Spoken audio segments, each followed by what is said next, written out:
তো এই হচ্ছে আমাদের একটা সার্কিট এবং এখান থেকে আমাদের বের করতে হবে যে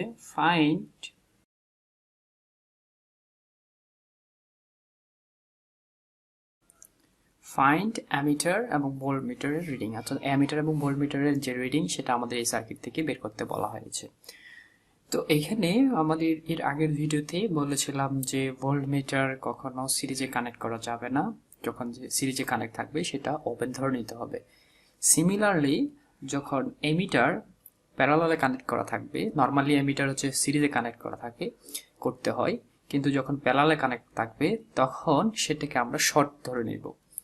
ওকে, অ্যামিটারের ক্ষেত্রে যখন উল্টা মানে নর্মালি যে কানেকশন থাকে সেটার উল্টা যদি হয় তখন হচ্ছে শর্ট ধরবো। অর্থাৎ অ্যামিটার সিরিজে থাকে নর্মালি, কিন্তু যদি প্যারালালে কানেক্ট করে সেটাকে আমরা শর্ট ধরে নিব।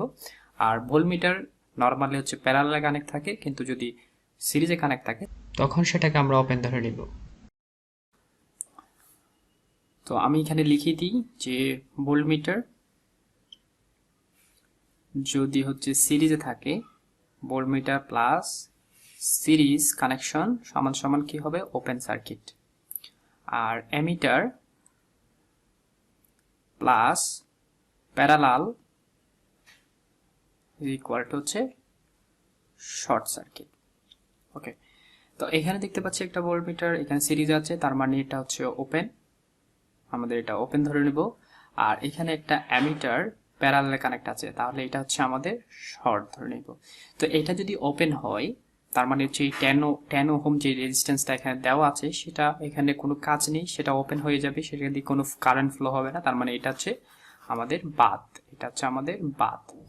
আর এখানে হচ্ছে একটা অ্যামিটার প্যারালাল দেওয়া আছে শর্ট, আর যদি শর্ট হয় কারেন্ট সবসময় শর্ট পথেই মানে সহজ পথেই যেতে পছন্দ করে, তখন সেই 2 ওহমের মধ্যে দিয়ে ফ্লো হবে না, তখন সেই অ্যামিটার হয়ে শর্ট হয়ে এদিকে চলে আসবে, তার মানে এই 2 ওহমের যে রেজিস্ট্যান্স এটাও আমাদের কোনো কাজে আসবে না। তাহলে আমাদের যে সার্কিটটা হবে সেটা আমরা যদি একবার রিড্র করি সেটা হচ্ছে এরকম যে এটা তো শর্ট হয়ে গেল, এখানে আমাদের একটা 5 ওহমের রেজিস্ট্যান্স, এখানে হচ্ছে আমাদের 10 ভোল্টের একটা ব্যাটারি সোর্স আছে, আর এইদিকে আমাদের এখানে হচ্ছে 5 ওহমের একটা রেজিস্ট্যান্স, আর এইদিকে হচ্ছে আমাদের 2.5 এর একটা রেজিস্ট্যান্স, আর এটা তো ওপেন, তাহলে এই পার্টটা আমাদের পাথ।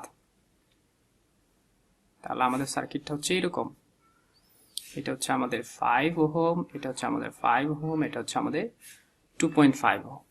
তো এটা হচ্ছে আমাদের রিডো করার পর সার্কিট। আমরা যদি মনে মনে কল্পনা করতে পারি তাহলে রিডো করার কোনো প্রয়োজন নেই। তাহলে এখানে আমরা নর্মালি দেখতে পাচ্ছি যে 5 এবং 2.5 এটা প্যারালাল আছে, এর সাথে আমাদের 5টা সেটাও প্যারালাল আছে, তাহলে এই টোটাল তিনটাই প্যারালাল আছে। তাহলে আমাদের টোটাল এখান থেকে আর ইকুইভ্যালেন্ট বের করতে পারি আমরা 2.5 প্যারালাল 5 প্যারালাল 5, এটা নর্মালি বের করতে পারি আমরা যে 5 প্যারালাল যদি হয় তাহলে 2.5 হবে, 2.5 প্যারালাল হলে 2.5 কে আমরা যদি 2 দ্বারা ভাগ করি 2.5 কে, তাহলে হচ্ছে আমাদের 1.25 আসবে, এখানে টোটাল ইকুইভ্যালেন্ট হচ্ছে 1.25 ওহম।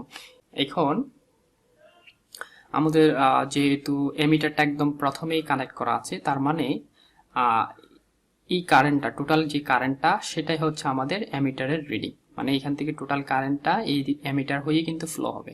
তার মানে আমরা টোটাল কারেন্ট বের করতে হবে, তাহলে টোটাল কারেন্ট আইটি সমান আমরা জানবো যে টোটাল ভোল্টেজ দেওয়া আছে 10 ভোল্ট, আর টোটাল আমরা ইকুইভ্যালেন্ট রেজিস্ট্যান্স পেয়েছি 1.25, সেটা যদি আমরা ক্যালকুলেশন করি 10 ডিভাইডেড বাই আনসার হচ্ছে কত আমাদের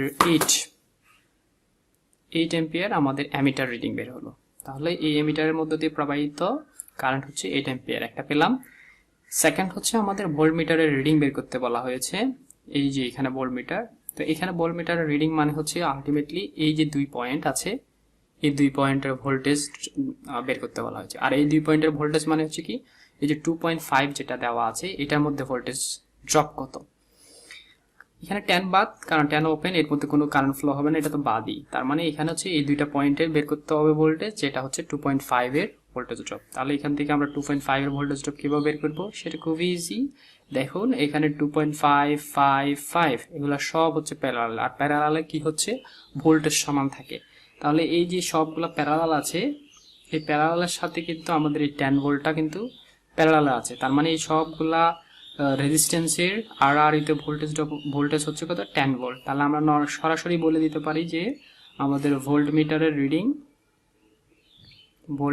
রিডিং ইজ ইকুয়াল টু হচ্ছে কত 10 ভোল্ট।